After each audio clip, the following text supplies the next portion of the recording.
এটা পাই নাই, ও পায় আমি পাই না কেন, ওর চাকরি হয় আমার হয় না কেন, ওর ব্যবসায় লাভ আমার লস কেন, ওর বউ সুন্দরী আমার টাকা লাগেন, আছে না নাই? না, অভিযোগ করবেন না।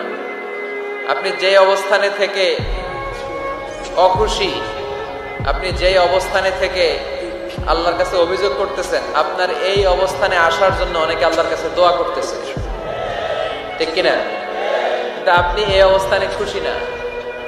অনেকে এই অবস্থানে আসতে চায়, তাদের স্বপ্ন যে তারা একদিন আপনার স্থানে আসবে, কিন্তু আপনি আপনার জায়গায় থেকে খুশি না। এজন্য উনজুর ইলা মান হুয়া আসফালা মিনকা, তোমার চেয়ে যে খারাপ অবস্থায় আছে তার দিকে তাকাও, তাহলে তোমার মনের দুঃখ ঘুচিয়ে দিবে কে? আপনার চেয়ে যে খারাপ অবস্থানে আছে তার দিকে দেখেন কি অবস্থা। আপনি এইটা চান ওইটা চান, কত কিছু লাগবে আপনার। হসপিটালে যে দেখেন ক্যান্সারে আক্রান্ত রোগীদের কি অবস্থা দেখেন,